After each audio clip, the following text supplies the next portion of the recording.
It's tea time! Let's go!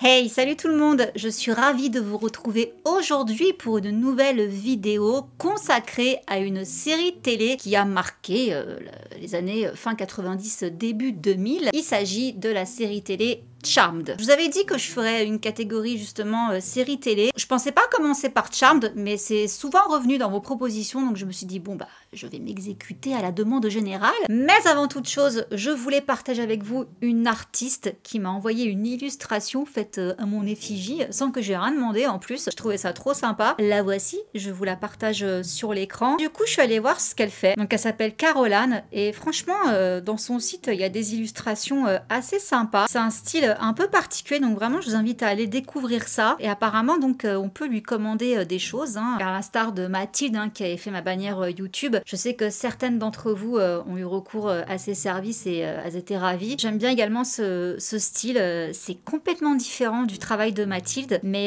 il y a vraiment des illustrations super chouettes sur son site. Donc voilà, si vous recherchez une illustratrice pour des commandes perso ou quoi, bah, je vous invite à aller voir ce qu'elle fait. Je vous mettrai tous les liens en barre d'infos comme d'habitude. En tous les cas, voilà Caroline, je te remercie encore pour ton illustration et continue quoi, ton taf est délirant en fait. Je crois que voilà, c'est le bon mot, il est délirant. Alors Charmed, série américaine naturellement, créée par Constance Burge et produite par Aaron Spelling. Alors Aaron Spelling, il a fait Beverly Hills, Melrose Place. C'était vraiment le crack des séries télé dans les années 90, début 2000. Et elle a donc pour la première fois été diffusée le 7 octobre 1998 et elle s'est terminée le 21 mai 2006. Il s'agissait de l'histoire de 3 sorcières, les sœurs Halliwell, et chacune des sœurs avait un pouvoir magique bien spécifique. Et en fait, elles découvrent que ce sont des sorcières lorsqu'elles font la découverte du fameux livre des ombres, donc le grimoire magique. Unies par le pouvoir des 3, elles vont devoir affronter plein de créatures surnaturelles, des monstres, des démons et plein d'autres forces maléfiques qui peuplent la ville de San Francisco, bien que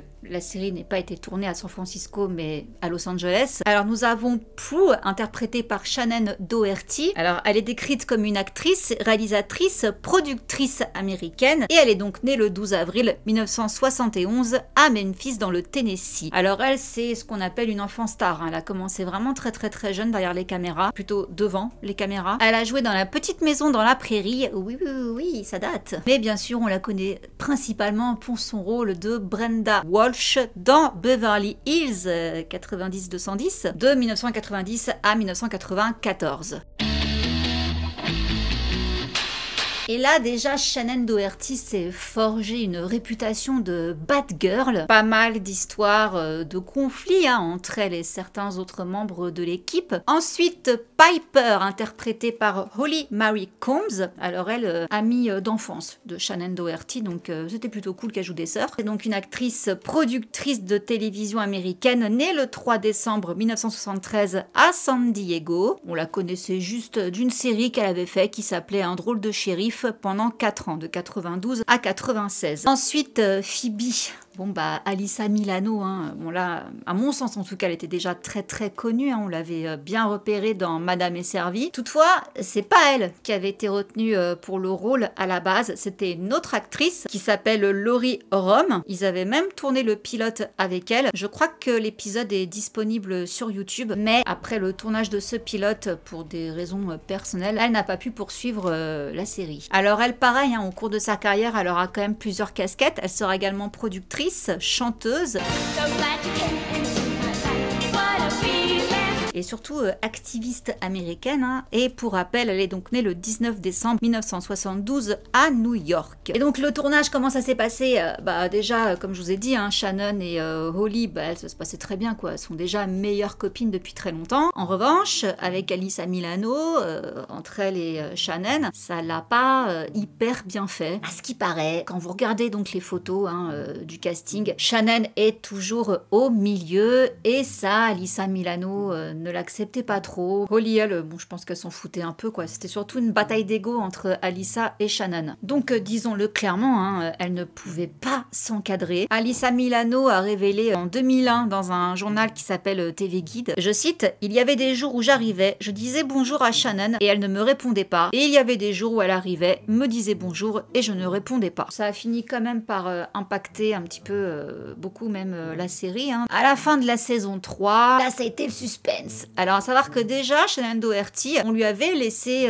quand même une certaine place hein, dans la série. Elle était également productrice. Elle a réalisé quelques épisodes et justement, Aaron Spelling l'a laissé diriger ce dernier épisode. Et il a été tourné de sorte à ce que, je sais pas si ma phrase est française, mais vous avez compris l'idée, on ne sache pas à la fin qui de Prue ou de Phoebe était morte. Et à ce qui paraît, ça c'était quand même un peu voulu parce que justement, l'équipe elle-même ne savait pas en fait qui ils allaient tuer, si même ils allaient tuer quelqu'un, parce qu'il a été question à un moment donné même de remplacer Shannon Doherty par une autre actrice, donc il avait été cité à l'époque Jennifer Love Hewitt, Tiffany Amber Thiessen. Finalement, non. Voilà, ça s'est pas fait. Et ça, oui, pardon, j'ai oublié de le dire, mais apparemment, c'était un ultimatum en fait posé à Alyssa Milano, qui aurait dit à la prod, bon, c'est pas compliqué maintenant, c'est elle ou moi. Gros dilemme pour la production, mais Shannon leur a facilité la tâche, elle a décidé de partir d'elle-même. Je ne sais pas si elle a été virée, nous n'avons jamais réellement su ce qui s'était passé. Je peux vous dire que nous avons travaillé avec elle pendant 3 ans et qu'il y avait des jours difficiles. Holly et Shannon étaient meilleures amies depuis 10 ans avant la série, donc ça ressemble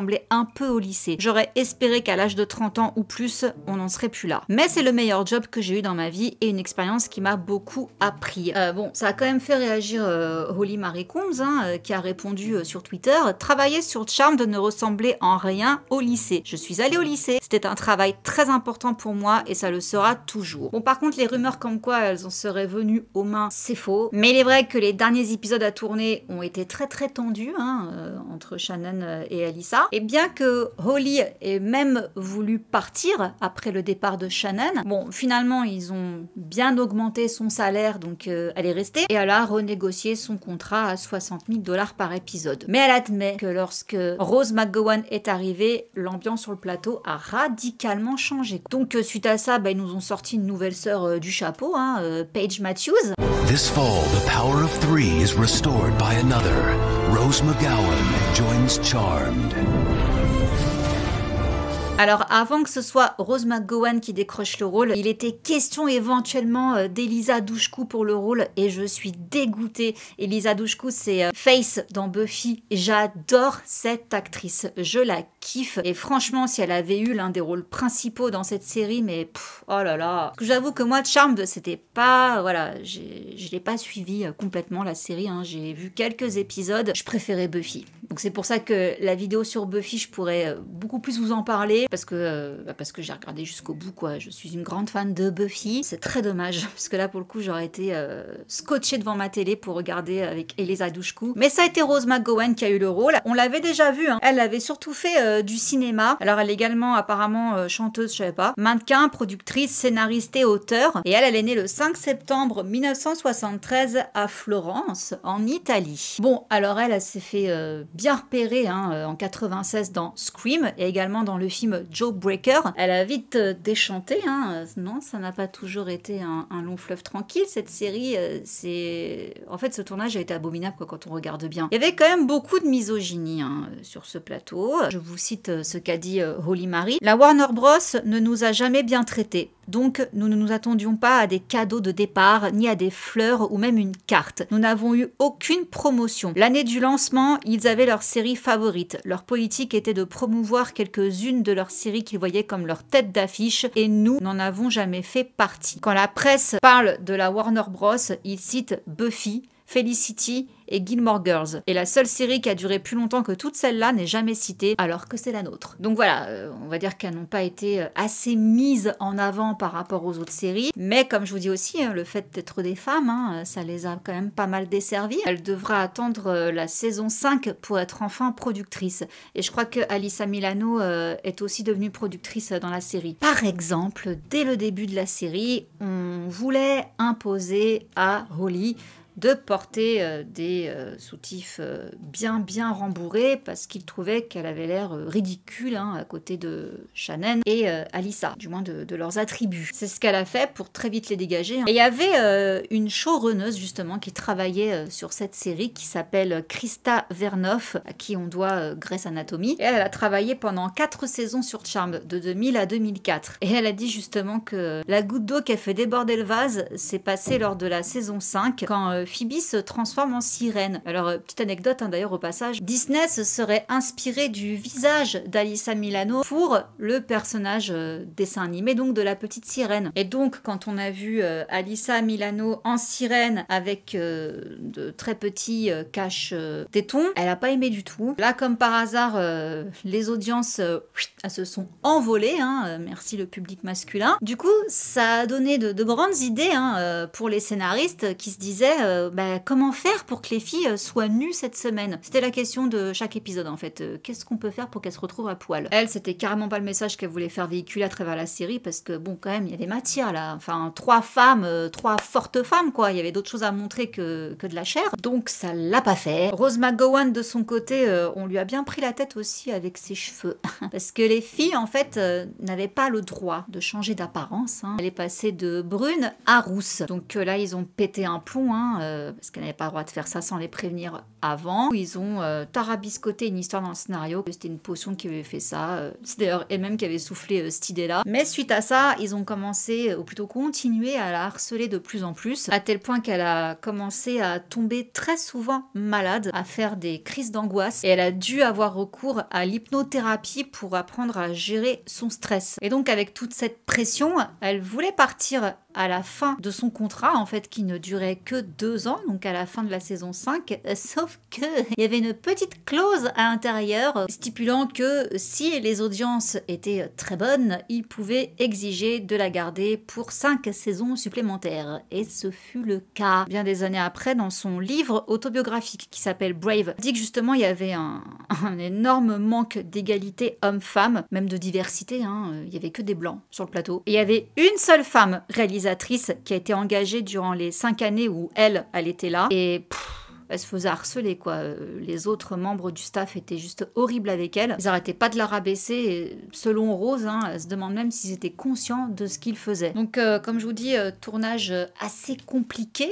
On a aussi Piper, par exemple, donc Holly, qui, elle, venait carrément sur le plateau le matin en robe de chambre et en pantoufles, histoire de dormir le plus longtemps possible, parce que le tournage démarrait à 6h pour finir à 19h. Donc, en fait, t'as pas de vie, quoi. Donc, elle préférait dormir le plus longtemps possible. Et il y a eu d'ailleurs pas mal de romances sur le tournage, bien que le personnage de Julian était dans le feuilleton avec Phoebe. Dans la vraie vie, Julian a été avec Shannon Doherty pendant plusieurs mois. Apparemment, il était marié avant, donc voilà, je vous laisse un petit peu tirer les conclusions que vous voulez, mais bon, après, ça a foiré. De son côté, Alyssa Milano, elle en a eu 2 sur le tournage, donc elle est sortie avec notre ange, notre être de lumière, Léo Wyatt, qui est donc interprété par Brian Krause, comme vous voulez. Ils ont été ensemble pendant 7 mois et par la suite, elle est sortie avec l'acteur Eric Dane. On a pu après retrouver dans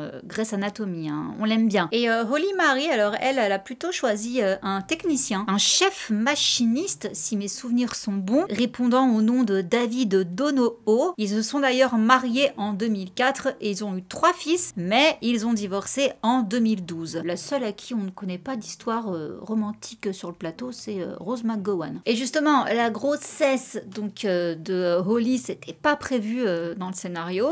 Ils étaient pas contents, une fois de plus. Ils ont tout fait pour le camoufler le plus longtemps possible jusqu'à ce que flemme. Du coup, ils l'ont quand même incorporé dans l'histoire. Et là, ça a fait le bonheur de beaucoup de gens sur le tournage, parce que du coup, elle ramenait son petit bébé. L'enfant a détendu toute l'équipe.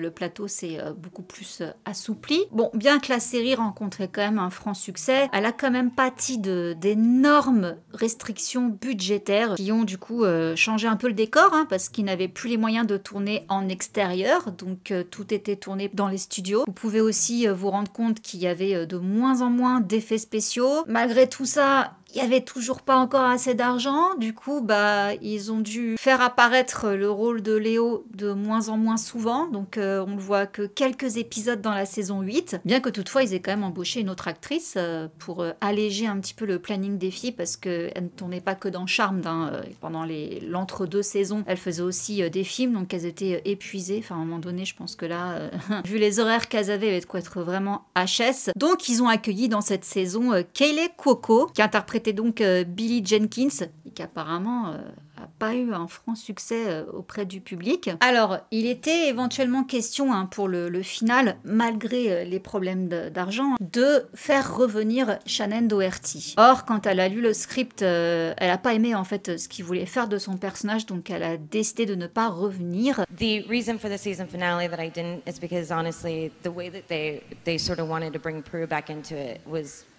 just not authentic, and there was nothing interesting and good, and it wasn't true to the character, so that's why I said no. Et certains fans ont d'ailleurs déploré le fait qu'on la voyait même pas sur les photos, qui était accrochée donc dans le manoir des sœurs Halliwell, tout simplement parce que apparemment le fait qu'il y ait même sa photo dans la série aurait coûté de l'argent. Ils auraient dû lui verser un cachet pour l'utilisation en fait de son image, quoi. Donc même ça, ils n'ont pas pu se le permettre, donc on ne voit plus jamais Shannon Doherty dès lors où elle quitte la saison 3, quoi. Alors il y a quand même une polémique des années plus tard, ils ont mis le temps, je trouve. C'est en 2017. Il y a le réalisateur Andrew Fleming qui a donc réalisé le film The Craft, Dangereuse Alliance, film qui nous racontait l'histoire de 4 jeunes sorcières. D'ailleurs, c'est marrant parce que Holly Marie Combs avait auditionné d'ailleurs pour ce film-là. On a accusé du coup les showrunners de Charmed d'avoir plagié ce film, Dangereuse Alliance, et d'avoir même plagié la musique.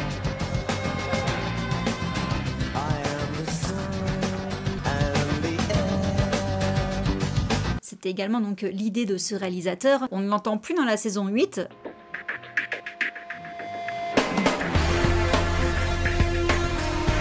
Alors, encore une fois, restriction budgétaire, et il faut quand même payer les droits d'auteur aux musiciens. Alors, après Charmed, que s'est-il passé pour nos 4 actrices? Eh bien, Shannon, de son côté, elle a enchaîné des téléfilms, des émissions télé et également des web-séries. Elle a sorti en 2010 un livre autobiographique qui s'appelle Badass, et qui retraçait donc l'ensemble de sa carrière. Puis après, voilà, elle a continué encore dans des téléréalités. On l'a même pu la voir dans Les Anges de la télé-réalité donc, chez nous en France, c'était la saison 3. Bon, sa vie amoureuse a été très compliquée, donc on va garder le dernier. Elle a épousé un photographe en 2011 avec qui elle est toujours, et elle a rejoint Holly Marie Combs en 2015 pour faire un road trip autour des States, qui a été diffusé dans une émission de télé-réalité qui s'appelle Off the Map with Shannon and Holly. Et en août 2015, on a appris une triste nouvelle, que Shannon souffrait d'un cancer du sein qui malheureusement a été tardivement diagnostiqué. Pour autant, elle a quand même préféré en parler. Elle en a même fait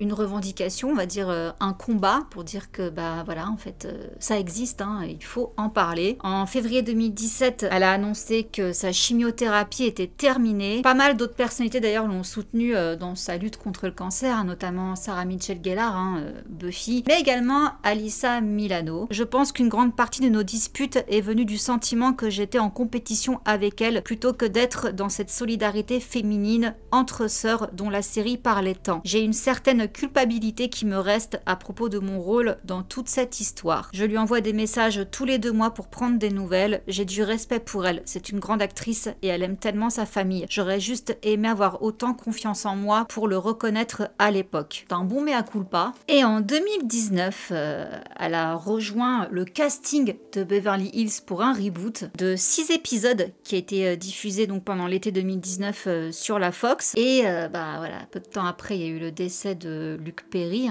Dylan, dans Beverly Hills. Et bon, j'ai pas envie de dire à cette occasion, mais on va dire que pour lui rendre hommage, elle est apparue en guest star dans un épisode de la saison 4 de Riverdale. Et malheureusement, alors qu'elle était en rémission, le 4 février 2020, Shannon Doherty annonce la récidive de son cancer, qui en est maintenant au stade 4. Tell me why you're sitting with me here today. It's going to come out in a matter of days or a week that I have stage 4. So my cancer came back and That's why I'm here. Bitter pill to swallow in a lot of ways. It's not fair. Why I me? have definitely Why me? days where I say, why me? And then I go, well, why not me? Who else? You know, who else besides me deserves this? None of us do. I want to control the narrative. I want people to know from me. Yeah. How do you handle the fear? I don't know. I mean, I'm petrified. I'm pretty scared. My mom is, you know, a ridiculously strong, courageous human being. So is my husband, but I worry about him. C'est vraiment une saloperie, le cancer.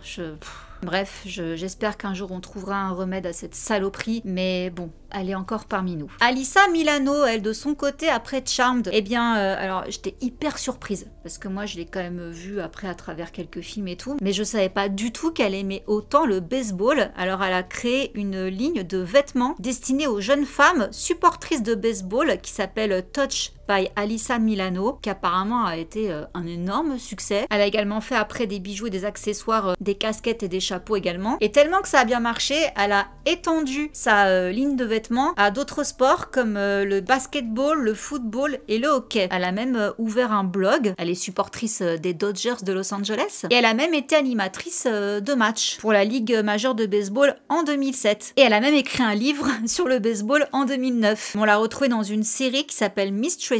D'ailleurs, c'est là-dedans que je l'avais retrouvée. Donc ça, c'était en 2014. Elle est mariée depuis le 15 août 2009 avec l'agent artistique David Bugliari. Et ensemble, ils ont un petit garçon et une petite fille. Alors, Alyssa est assez engagée politiquement. Elle serait à l'origine du mouvement MeToo. Balance ton porc chez nous en France. Donc, grande supportrice de celle qui a réellement lancé le mouvement, à savoir Tarana Burke. Donc là, elle va être très active sur Twitter dans les années 2017-2018. Elle va également enchaîner d'autres productions sur Netflix, également sur ABC avec d'autres petites séries télé. Et elle va même retrouver Holly Marie Combs pour un épisode dans la saison 16 de Grey's Anatomy. Alors là, franchement, je suis scotchée parce qu'en août 2020, ils ont annoncé une suite à Madame est servie, donc 30 ans plus tard. Donc là, on verra la nouvelle vie de Samantha en tant que mère célibataire. Et donc, le fameux Tony Danza, apparemment, lui sera à la retraite. Et franchement, j'ai trop hâte de voir ça. Et Holly Marie Combs, donc de son côté, voilà, poursuivi sa carrière dans quelques films, mais notamment on l'a revue dans Pretty Little Liars. Elle a fait aussi une télé-réalité road trip avec Shannon Doherty. Elle a retrouvé donc Alyssa Milano pour un épisode dans Grey's Anatomy. Et elle s'est remariée en septembre 2017 avec un restaurateur qui s'appelle Mike Ryan. Et Rose McGowan de son côté. Alors elle a continué dans des grands films quand même. On l'a retrouvée dans Le Dahlia Noir, Boulevard de la Mort de Quentin Tarantino, Planète Terreur. Et elle, c'est pareil, elle va témoigner lors du mouvement MeToo pour avoir été l'une des victimes de Harvey Weinstein. Et ça déjà, elle en parlait dans son autobiographie qui est sortie en 2018, donc vraiment à l'époque du mouvement, quoi. Il y a eu un documentaire sur sa vie, Citizen Rose, qui est sorti début 2018. Elle est également porte-parole sur les réseaux sociaux des femmes victimes de violences, voilà. Et du coup, elle a même créé son propre mouvement qui s'appelle Rose Army. Toutefois, il va y avoir un énorme clash avec Alyssa Milano à ce propos. Rose McGowan va accuser Alyssa Milano d'avoir volé le mouvement MeToo. Bon, elles vont commencer à s'embrouiller pour voilà, des histoires politiques et tout, et après ça va balancer sévère. Rose va dire « Tu as piqué une crise devant toute l'équipe en hurlant « Il ne me paie pas assez pour faire cette merde. Tu t'es fait 250 000 $ par semaine sur le tournage de Charmed. Tu as eu un comportement épouvantable au quotidien. J'ai pleuré chaque fois que la série a été renouvelée car tu as rendu l'ambiance sur le tournage toxique comme ce n'est pas permis. Maintenant, lâche-moi, putain d'hypocrite. » Donc ça, c'était sur Twitter, aux yeux de tous. Alyssa a répondu en la bloquant. Your former Charmed co-star, Alyssa Milano, gets a lot of credit for helping Me Too go viral. So? Are you proud of her? I don't like her. Why? Because I think she's a lie. Et mis à part tout ça, côté vie sentimentale, on va peut-être quand même retenir, parce qu'on connaît bien, sa relation avec le chanteur Marilyn Manson, qui était donc de 97 à 2001, et malgré quelques tentatives de mariage, fiançailles, interrompues, nanana, elle est pour l'instant célibataire, et elle a fait son coming out de non-binaire en mars 2018, et donc tant qu'on y est dans tout ce mouvement MeToo, qui a donc particulièrement touché Alyssa et Rose, un scandale va éclater concernant des producteurs et showrunner de Charmed, notamment Brad Kern. Alors, lui, il travaille également sur NCIS Nouvelle-Orléans. Et lui, en fait, il est accusé par pas mal de personnes d'avoir eu un comportement de prédateur. Également de discrimination envers les femmes, plus spécifiquement les mères de famille. Pourquoi? Je ne sais pas, enfin bref, déjà jusque là c'est pas normal, vous me direz. Et également des remarques à caractère raciste. Il donnait un surnom à une femme en rapport avec sa poitrine. Il suggérait également aux scénaristes femmes qu'elles écriraient mieux nues. Et quand il voyait les photos de Shannen Doherty dans des magazines type Playboy, il y allait de son petit commentaire très salace et vulgaire quoi. Donc un charmant monsieur. Donc là si vous voulez ça a quand même bien renforcé les propos de la showrunneuse, ce qu'elle avait dénoncé, cette ambiance ultra machiste, misogyne sur le plateau de Charmed. Mais il y a Alyssa Milano qui s'est exprimée sur son cas en disant que elle de son côté elle avait rien noté parce que de toute façon il travaillait certes sur la série mais lui c'était dans les bureaux quoi, elle c'était sur le plateau donc ils se croisaient rarement, mais que pour autant ça la rend complètement malade d'apprendre ça. Bon ça n'a pas choqué que Alyssa Milano, ça a également choqué Holly Marie Combs. Donc elle s'est exprimée sur Twitter, elle dit qu'elle regrette qu'une série qui donnait tant de pouvoir aux femmes ait été en coulisses un lieu à l'opposé du message présenté à la télévision. Et elle a demandé du coup à Brad Kern de vendre le livre des ombres et de reverser les recettes à une association défendant la cause des femmes. Est-ce qu'il l'a fait? Je sais pas. Alors depuis 2018, il y a également un reboot de Charmed. Donc là, on a 3 nouvelles sœurs qui s'appellent Macy, Mel et Maggie Vera. La série, il n'y aura pas de saison 5 pour les sœurs Vera. Voilà, ça s'arrête là. Et ce qui paraît, c'était pas terrible. Et donc voilà les amis, c'est la fin de cette, je pense, longue vidéo sur la série Charmed. Donc ce qui s'est passé à l'époque et que sont-elles devenues, nos 4 sœurs Halliwell / Matthews. J'espère que ça vous aura plu. Il y en aura d'autres, il y a plein d'autres séries dont on peut parler. Donc voilà, mais écoutez, n'hésitez pas à me dire en commentaire si vous regardiez cette série, qu'est-ce que vous aimiez, qu'est-ce que vous n'aimiez pas. N'hésitez pas à me partager tout ça. Et puis écoutez, sur ce, je vous fais plein de gros bisous et je vous dis à très vite pour une prochaine vidéo. Mouah. Bisous, ciao. Undercover on the beat, so twerk it, bitch.